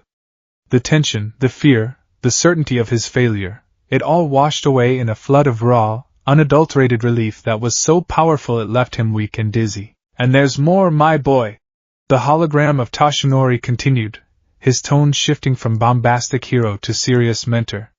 Your display, it was incredible, but it also sent a shockwave through more than just the battle center. I've had inquiries. quiet ones, from old contacts. The energy signature from your punch was off the charts, and it wasn't a quirk. People noticed. Powerful people. The kind of people you don't want noticing you. The joy in Izuku's chest was instantly tempered with a cold dread. The HPSC? Dr. Thorne. The names were still just ghosts in his memory, but the fear they evoked was real. We need a cover story, Tashinori said, his expression grim. When you get to UA, you will be scrutinized. Especially by your homeroom teacher, Shota Aizawa. The man can erase quirks, but he won't be able to erase whatever you have. When asked, you are to say this, and only this. It is a unique biological enhancement, not a quirk. It's a constitutional trait I was born with that activates under extreme stress. It's vague, technically true, and gives away nothing about its origin. Do you understand, young Midoriya? This is vital. Izuku nodded, his mind reeling. He was going to UA. He was going to be a hero, but he was also going to be a secret, a lie wrapped in a half-truth, walking into a school of prodigies with a target on his back he couldn't even see. Welcome, young Midoriya. All Might's projection boomed, a final, proud smile on his face. This is your Hero Academia. The first day of school was a trial by fire. Finding Class 1A was an adventure in itself, the door comically oversized. When he finally opened it, he found himself face to face with the two people who had defined his exam experience. Bakugo, who was screaming at the stern, blue-haired boy, Tenya Ida, for having his feet on the desk. Ida immediately recognized him and marched over, his arm chopping stiffly. It is I, Tenya Ida, from Semi-Private Academy. I must apologize for my behavior during the briefing. You correctly deduced the true nature of the exam, while I failed to see it. I misjudged you. Before Izuku could respond, a cheerful voice piped up from behind him. It's you! The plain-looking one! It was Uraraka. That punch was amazing! Just bam! It was like whoosh! She mimed an explosion with her hands, her bubbly energy a stark contrast to Ida's rigid formality. Talking to a girl was still a novel and terrifying experience for Izuku, but her genuine kindness was disarming. He was stammering his thanks when a voice from the floor cut through the chatter. If you're just here to make friends, you can pack up and leave. A man who looked like he hadn't slept in a decade was lying on the floor in a yellow sleeping bag, slurping on a juice pouch. He unzipped himself and stood, his tired, bloodshot eyes scanning the class with profound disinterest. It took you all 8 seconds to quiet down. Life is short. You're not being rational enough. He introduced himself as their homeroom teacher, Shota Aizawa. He tossed a bundle of gym uniforms onto his desk. Put these on and meet me on the field. No opening ceremony. No orientation. Just a command. The message was clear. Yui was not a normal school. On the training field, Aizawa's tired expression was gone, replaced by a sharp, predatory focus. We're having a quirk apprehension test, he announced, his voice flat. The class erupted in confused murmurs. A test? On the first day? Uraraka asked. Here at UA, we're not bound by tradition, Aizawa said, his gaze sweeping over them. You've been doing these standardized tests your whole lives, but you've never been allowed to use your quirks. It's not rational. The Ministry of Education is a persistent pest. He turned to Bakugo. You, Bakugo. You placed first in the practical exam. What was your best softball throw in middle school? 67 meters. Bakugo grunted. Try it with your quirk. Bakugo stepped into the circle, a wolfish grin spreading across his face. He stretched his arm, and then with a deafening explosion and a screamed, Die! He launched the ball. It soared through the air, a comet trailing smoke, before landing far in the distance. Aizawa held up a small device. 705.2 meters. Know your own maximum. It's the most rational way to form the foundation of a hero. The class exploded with excitement. This was going to be fun. They could use their quirks all out. Aizawa's expression soured. Fun? You think this is fun? You have 3 years here to become a hero. You think it's all going to be games and playtime? A cruel, chilling smile stretched across his face. Fine, new rule. The student who ranks last in total points will be judged to have no potential, and will be expelled immediately. Panic ripped through the class. This was insane. It was the first day. But Aizawa's cold, unwavering gaze told them he was not bluffing. This was their first real test. Perform under pressure or your dream dies here and now. The tests began. The 50-meter dash. Izuku was up against Bakugo. As the starting pistol fired, Bakugo propelled himself forward with controlled explosions. Izuku just ran.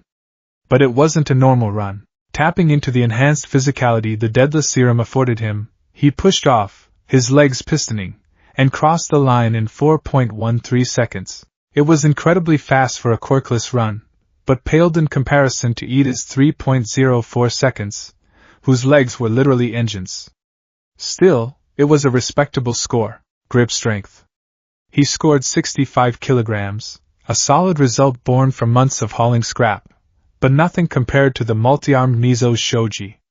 Standing long jump. He cleared the sandbox easily.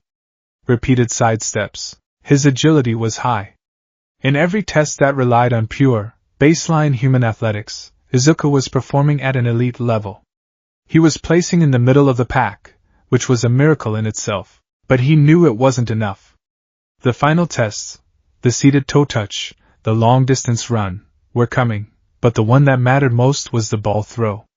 That was the test of explosive, raw power. That was where the big point earners would be decided. He watched as Uraraka tapped the ball, made it weightless, and threw it into the stratosphere, scoring in infinity. He watched the naval laser boy, Yuga Oyama, propel his ball with a sparkling beam. He was falling behind. He needed a big score on the ball throw. Finally, it was his turn. He stepped into the circle, the familiar softball feeling heavy in his hand. This was it. He could feel Aizawa's eyes on him, a palpable weight. He could feel the eyes of his classmates. They'd seen his physical scores. They knew he was fast and strong, but they hadn't seen a quirk.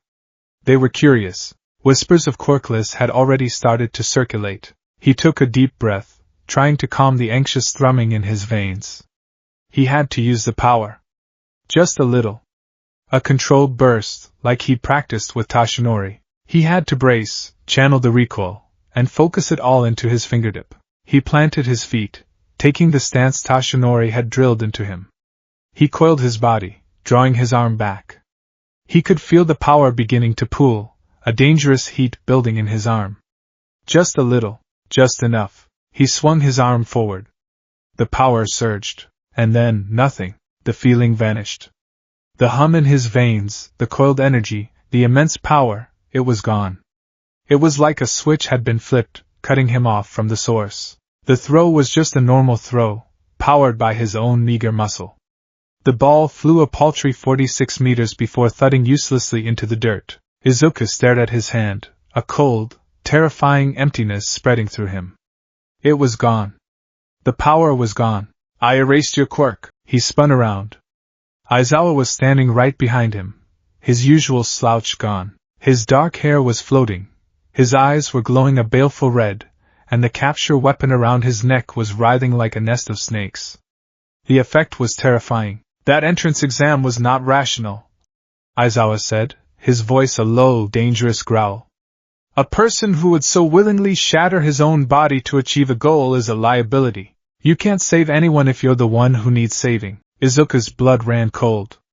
He knew about the recoil. He had seen the footage. You're Eraserhead, he stammered, his analytical mind recognizing the hero despite the vastly different appearance from his public photos. He works underground. Not much for the media spotlight. Another student whispered. So you know who I am, Aizawa said, his glowing red eyes narrowing. But I don't know what you are. Your records say you're quirkless. But I saw that jump. I saw what you did to that zero-pointer, and just now, I felt something. A surge of power building in you. My quirk works on anyone whose power originates from a bodily mechanism that can be shut down. It seemed to work on you, but what I felt wasn't a quirk factor. He took a step closer, his voice dropping so only Izuku could hear. What are you, Midoriya? Izuku's mind raced. This was the moment. The lie. The half-truth. He swallowed hard, meeting the pro-hero's intense gaze. It's a unique biological enhancement, not a quirk, he recited, his voice shaking slightly. It's a constitutional trait I was born with. It only activates under extreme stress. Aizawa's glowing eyes stared into him, searching for any hint of deception. The explanation was just plausible enough to be believable in a world of bizarre biological phenomena. It explained the quirkless diagnosis. If it couldn't be activated at will, it wouldn't be identified as a quirk. It explained his performance in the exam and his inability to use it now. Aizawa's hair fell, and his eyes returned to normal. The power flooded back into Izuku's limbs with an almost painful rush, the familiar hum returning. A stress-activated trait, Aizawa mused, his expression unreadable. An anomaly. He hated anomalies. They were irrational variables. So you're a glass cannon who can't even decide when to fire. You're even more useless than I thought. You have no potential here. He turned his back. I've returned your trait. You have one more throw. Impress me? Or your UA career ends in the next 10 seconds. He walked away, leaving Izuku alone in the circle, the weight of the world on his shoulders. Izuku's mind was a maelstrom. He's right. He's right. If I break myself with every punch, I'm useless. I'll be a burden. I can't save anyone if I need to be saved myself. But I can't fail. Not here. Not now. He thought back to his training. The pain. The broken bones. The endless drills on control. Control, not power. He picked up the ball. He could feel the power simmering, ready to explode. But this time, he didn't try to summon a tidal wave. He thought of it as a single drop of water. He took his stance again, his body instinctively locking into the reinforced posture. He drew his arm back. Not the whole arm. Not the whole hand. His mind flashed back to Tashinori's lessons. Focus it. To the smallest possible point. He swung his arm forward, but this time, his focus was absolute. At the very last millisecond before the ball left his hand, he channeled the surge of power, that immense, world-breaking force, not into his entire fist, but into the tip of a single finger. Crack! The sound was like a rifle shot. The ball rocketed away, a white speck disappearing into the sky, leaving a miniature sonic boom in its wake. The recoil, instead of ravaging his entire body, was focused on that one point. His index finger exploded in a starburst of purple and black, the bone shattering with an audible snap. A wave of searing, blinding pain shot up his arm, making him gasp and clutch his hand to his chest. But the rest of him was fine. His arm wasn't broken. His leg wasn't shattered. It was a controlled injury. A calculated sacrifice. He stood there, panting, tears of pain welling in his eyes, but a fierce, triumphant grin on his face. He had done it. He had controlled it. Aizawa watched the ball's trajectory, his eyes wide with shock. The device in his hand beeped. He turned it around for the class to see. 705.3 meters. A dead silence fell over the field. Then Bakugo's jaw dropped. What the hell? He roared, his hands starting to spark. Deku? How did you?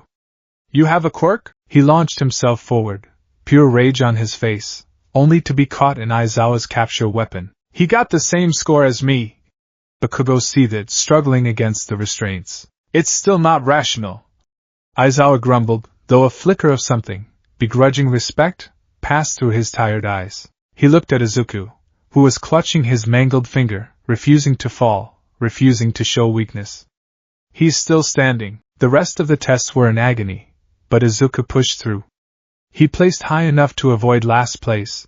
That dubious honor went to the invisible Toru Hagakure, though Aizawa revealed the expulsion was just a rational deception to get them to perform at their best. As the students headed back to the classroom, All Might, in his skeletal form, zipped out from behind a corner. Young Midoriya! Are you alright? He asked, his voice a worried whisper. All Might! What are you doing here? I'm a new teacher here, he explained quickly. But never mind that. I saw your throw. That control. To focus it all into one fingertip. Outstanding. You've taken your first real step. The praise from his idol was a balm on his throbbing finger. But Izuku's expression was serious. It was all thanks to your training, All Might.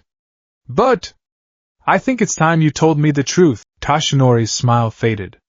The truth about this power? Izuku said, looking down at his hand, where the familiar, sickening grinding of his bone resetting was just beginning under the skin.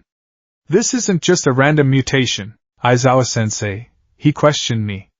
I used the cover story, but it won't hold up forever. And you knew from the beginning this was something different. You recognized it. He looked up, his green eyes sharp and penetrating. You mentioned pre-Quark era comic books once. To help me understand. Who was he? The hero you compared me to? Tashinori let out a long, weary sigh. The boy was too smart. He had put the pieces together. You're right, my boy, he said, his voice dropping low. It's time you knew what little I've managed to piece together. He led Izuku to a secluded bench near the school's outer wall. I have friends in the National Diet Library, and some very old contacts in the Global Hero Network. Tashinori began. After I met you, I started digging. Into Quark Genesis therapies, into old, black-budget government projects. Most of it was a dead end, but I found whispers, fragments of a program from right before the dawn of Quarks, back when governments were terrified of being left behind in the new arms race of superpowered individuals. It was a global phenomenon. America had its super soldier program. Russia had its Winter Guard. And Japan. Japan had Project Icarus. Izuku's breath caught. Icarus. The name Dr. Thorne had mentioned. It wasn't a corrupted memory. It was real. The goal was the same everywhere. Tashinori continued, his face grim. Create a controllable, physically perfect soldier. A symbol of national strength. Most failed. The American project famously produced only one successful subject, a man who became a symbol of heroism for his entire generation. A man named Steve Rogers. You might know him by his hero name. Izuku's eyes widened.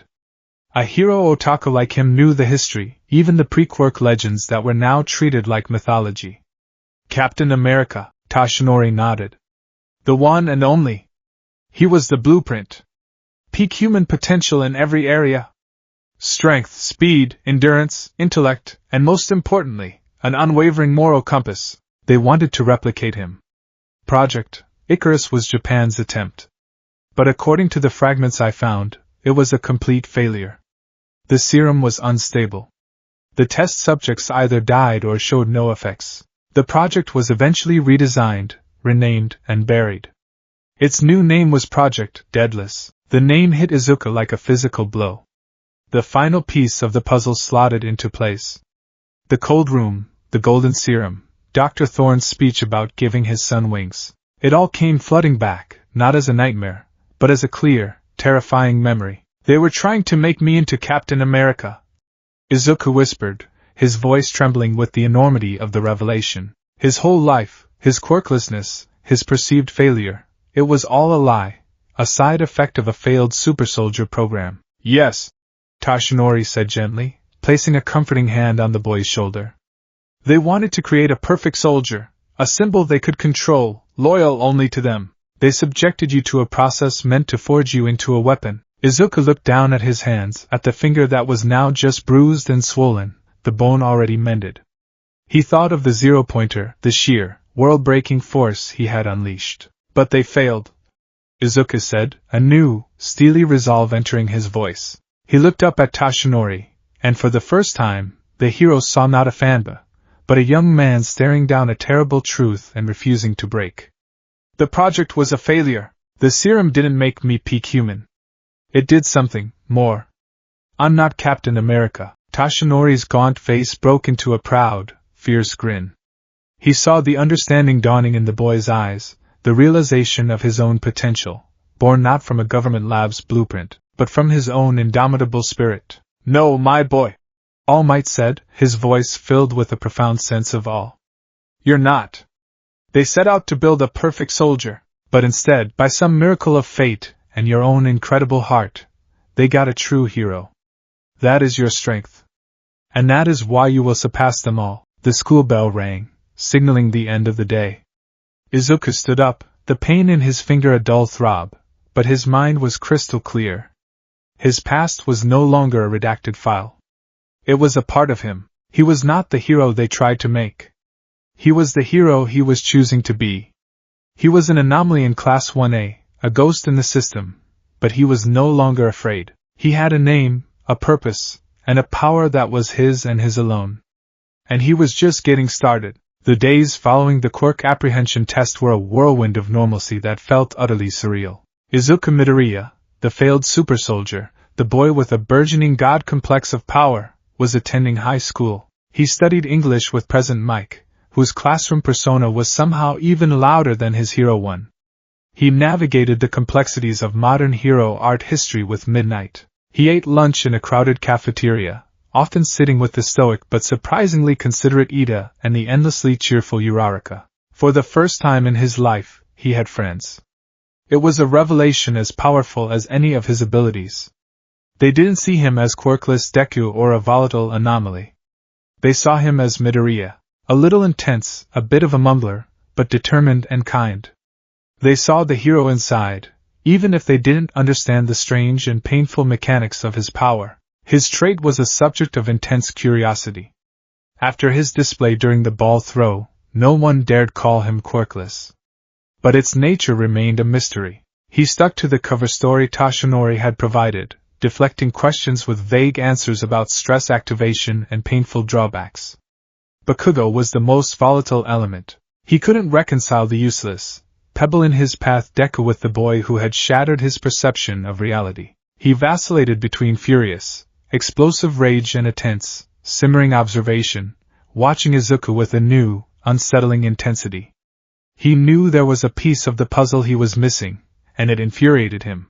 Izuku's training with All Might continued in secret, taking place in UA's advanced training facility, Gym Gamma.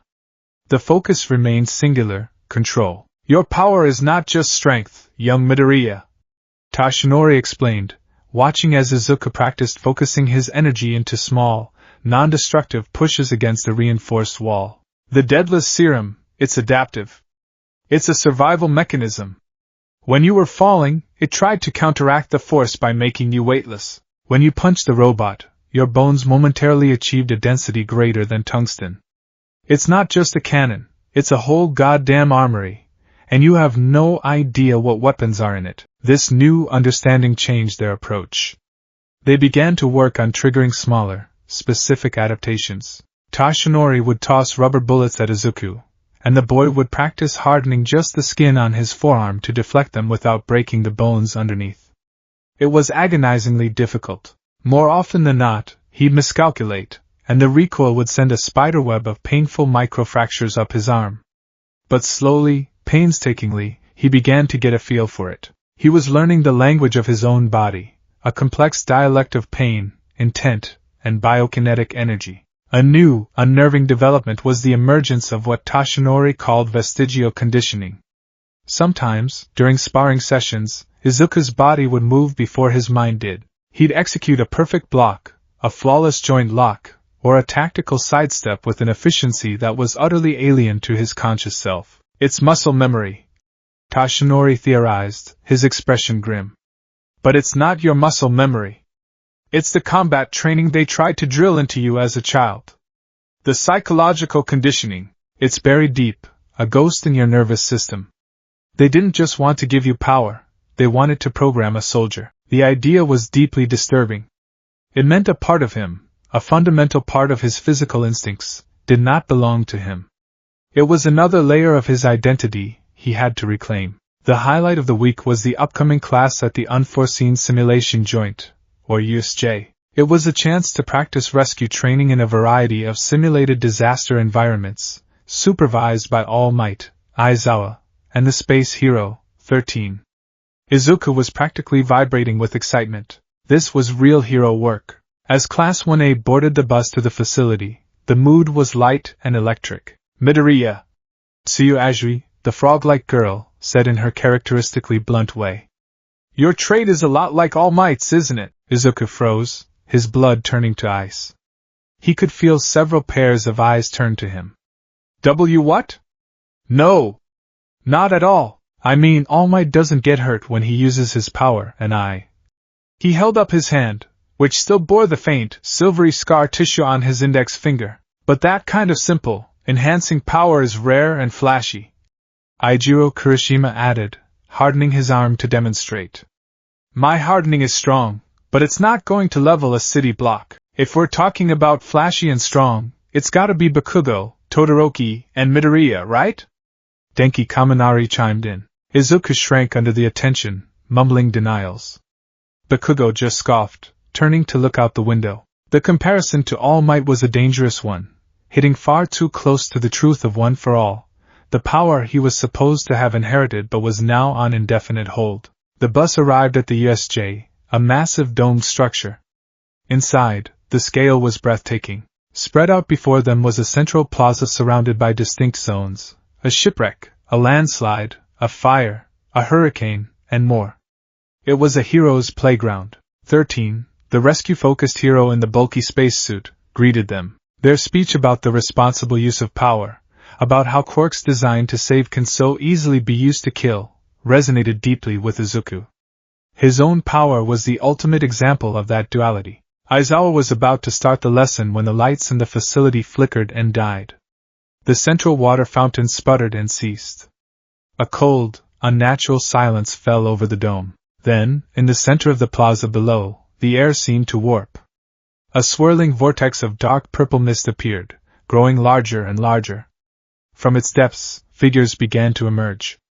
Dozens of them, low-level thugs, mutated villains, a motley collection of society's dregs, and leading them were three figures. A man whose entire body seemed to be made of the same purple mist, wearing a sharp suit. A lanky, pale young man covered in severed hands, his posture radiating a petulant, childish menace.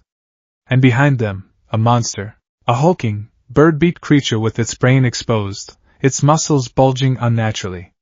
It was jet black, a void in the shape of a nightmare. Stay back!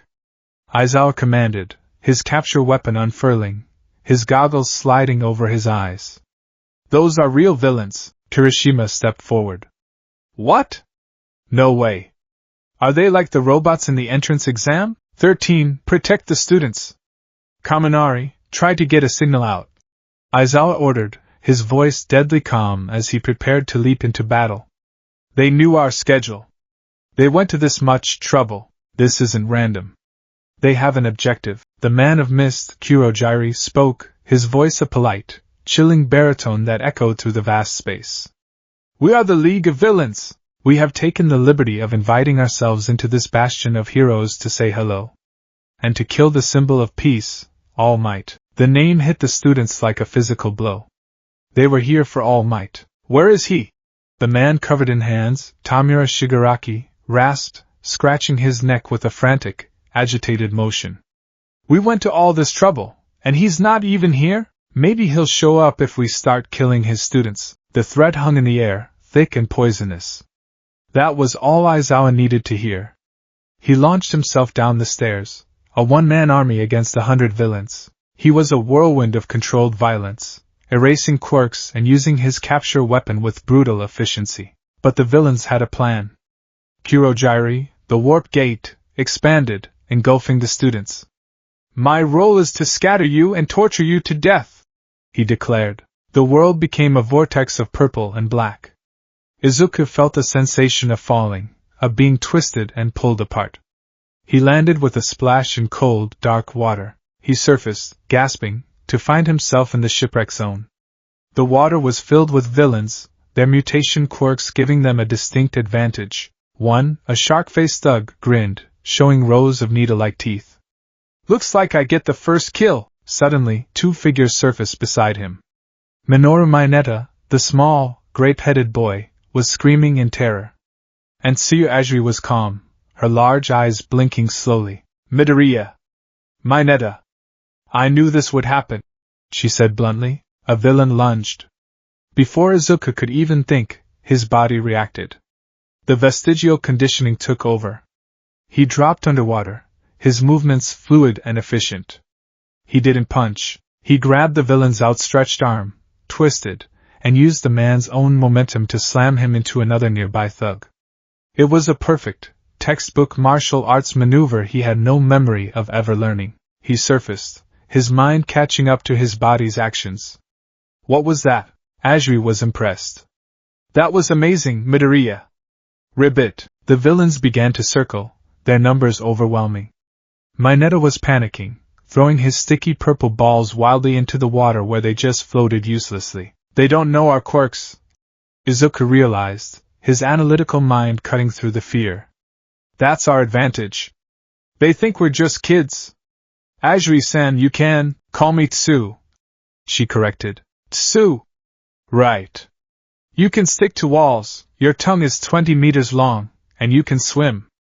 Mineta, your balls, they stick to anything, right?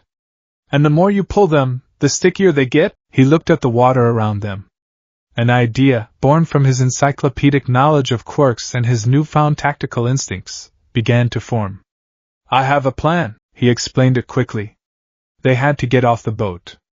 The villains thought they had them trapped. Mineta, spurred on by a combination of fear and Ajri's blunt encouragement, started crying and ripping the balls off his head, tossing them into the water. They floated, creating a strange, purple minefield. Now! Izuku yelled. He took a deep breath. He didn't try to summon the full, explosive power. He just needed a little. A flick. He held his mangled finger from the apprehension test, aimed it at the surface of the water, and let loose a tiny, controlled burst of energy. Flick! The recoil was a sharp, biting pain, but manageable. The effect, however, was spectacular. The water beneath his finger dented as if struck by a high-caliber bullet. A massive vortex formed, a whirlpool that began sucking in the water, the villains, and Mineta's floating purple balls. The villains screamed as they were pulled together, crashing into each other, and getting stuck fast by the adhesive spheres, forming a giant, struggling ball of thugs. In the chaos, Ajri wrapped her long tongue around Izuku and Mineta and leaped, carrying them clear of the boat, and towards the edge of the zone. They had neutralized a dozen villains without a single direct confrontation. It was a victory of intellect and teamwork. As they landed on the shore, they saw the main plaza. It was a scene from a nightmare.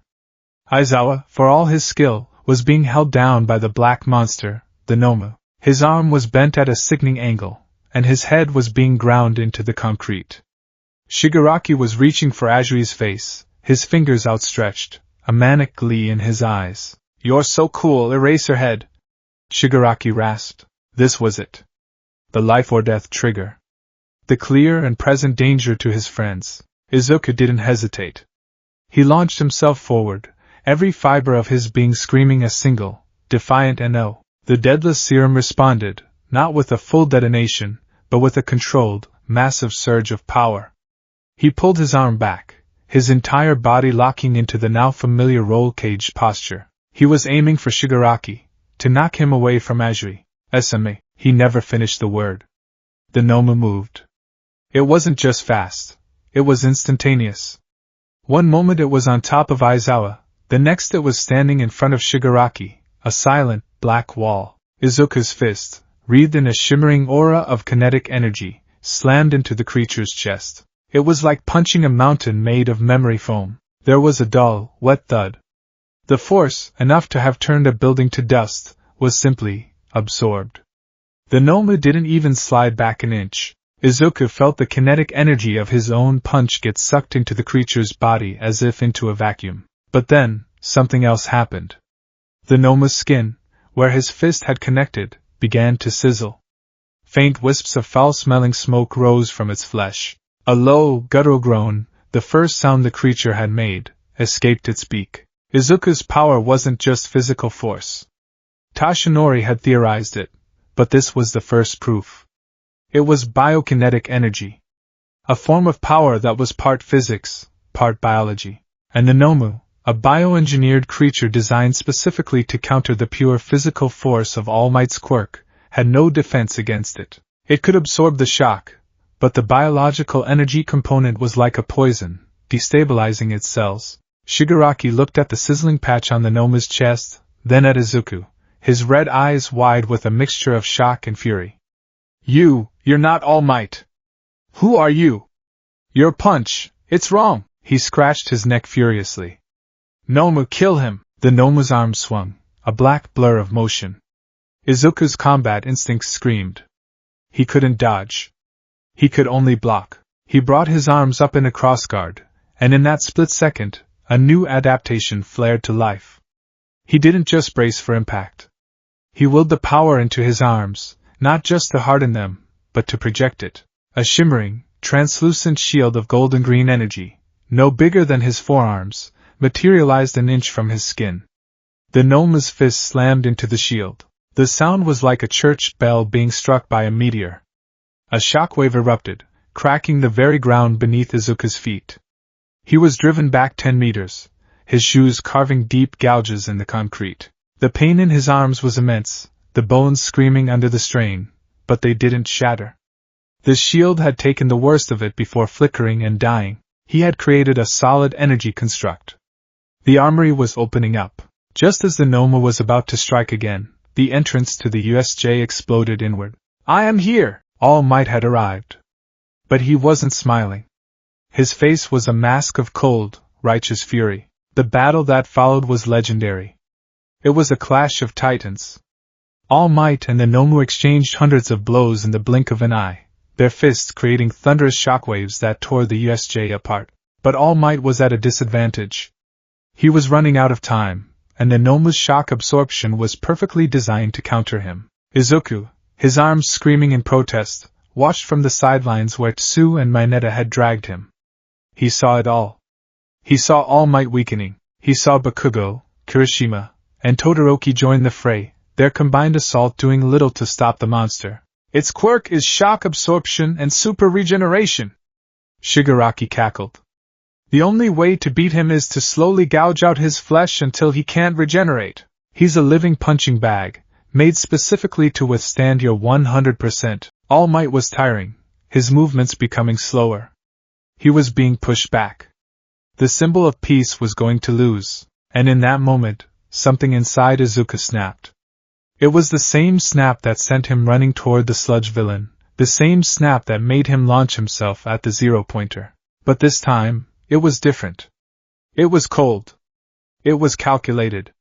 The fear was gone, replaced by a chilling, absolute resolve. He saw All Might, his idol and mentor, on the verge of death. He saw his friends, terrified but defiant. He saw the laughing, childish villain who treated life and death like a game, the heroic imperative of the deadless serum and the cold, tactical logic of the soldier conditioning fused into a single, terrifying purpose. Threat to primary asset All Might. Threat to civilian assets, Class 1A. Objective, neutralize the Noma. Acceptable losses, myself. The power didn't just surge. It answered his call. He stood up, his body alight with a soft, golden-green aura.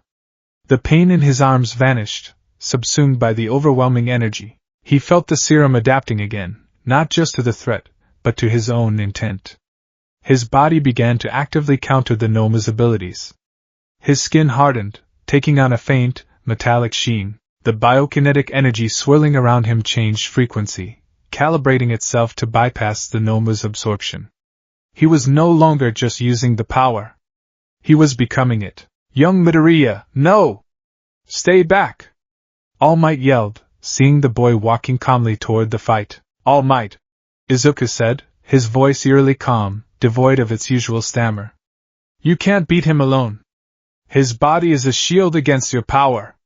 But not against mine. He broke into a run, his speed a green and gold blur that left cracks in the ground behind him. He wasn't just fast. He was moving with a purpose that seemed to bend space around him. The Nomu, sensing the new, greater threat, turned from All Might and swung at Izuku. Izuku didn't block. He didn't dodge. He met the punch with his own. This time, there was no absorption. Izuku's fist, now glowing with a furious, destabilizing energy, connected with the Noma's. The result was not a dull thud, but a violent explosion of force and light.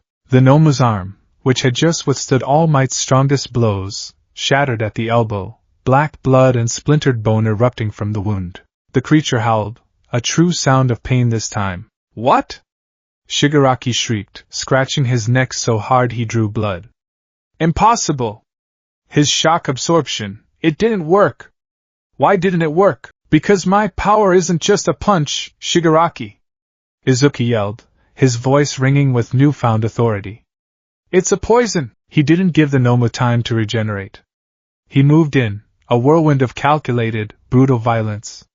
Every strike was precise, targeting joints and weak points his programmed instincts pointed out. Each punch sent waves of destabilizing bioenergy into the creature's body, causing its cells to break down, sizzle, and pop. It was like watching a surgeon dissect a patient with dynamite. All Might stared in stunned silence. This wasn't the timid, crying boy he had met 10 months ago. This was something else. Something terrifying and magnificent. Now, All Might! Izuku screamed, delivering an uppercut that sent the Nomu staggering back, its regeneration struggling to keep up with the cellular decay. Hit it with everything you have! Go beyond! Plus Ultra! The words, the familiar Yue motto, snapped All Might out of his stupor. He saw the opening Izuku had created. He saw the boy's absolute faith in him. He grit his teeth, steam pouring from his body as he pushed past his limit. You're right, my boy! All Might roared, his fist drawing back. He put every last ounce of One for All, every last ember of his power, into one final, cataclysmic blow. United States of Smas! The punch connected with the Nomu's chest at the exact same moment Izuku landed a glowing, two-fisted blow to its back. The combined forces, the pure, kinetic stockpiled power of One for All and the matter-destabilizing energy of the Deadless Serum, created a reaction that defied physics. The Nomu didn't just fly back. It imploded. Its body was torn apart from the inside out, the two opposing forces annihilating it on a molecular level. It was blasted through the roof of the USJ, a flaming, disintegrating wreck that vanished into the sky. The resulting shockwave was the blast of a nuclear bomb. The dome's remaining glass shattered, and the very foundations of the building groaned. Silence. All Might stood, steam billowing from him, on the verge of reverting to his true form. Izuku stood a few feet away, the golden-green aura fading from his body. He was panting, his knuckles were bleeding, but he was standing. He had fought a monster designed to kill God, and he had won. Shigaraki was trembling, not with fear, but with incandescent rage. He stared, not at the triumphant All Might, but at the panting, green-haired boy. The game had been cheated. The final boss had been beaten by a glitch, an unknown player who wasn't on the board. You cheat! Shigaraki hissed, his voice a low, venomous whisper. You cheated. I hate you! Before he could do anything else, the crack of sniper fire echoed through the dome. Bullets peppered the ground around Shigaraki and Kurogyari. Ida had made it. The pros were here. With a final, hate-filled glare at Izuku, Shigaraki was warped away by Kurogyari. The USJ was finally quiet, save for the groans of the injured and the arrival of the other pro-heroes. All Might finally collapsed, reverting to his skeletal form in a cloud of steam. Izuku stood amidst the wreckage, his adrenaline fading, leaving behind an ocean of exhaustion and a deep, soul-shaking realization. He had outgrown the blueprint. He was no longer just a boy trying to control a dangerous power. Today, he had become a weapon, and as he looked at the hole in the roof, at the terrified faces of his friends, and the proud, worried face of his mentor, he knew that the unscheduled field test was over. But his trial had just begun. The League of Villains, and the secret organization that created him, now knew exactly what he was capable of. And they would be coming for him.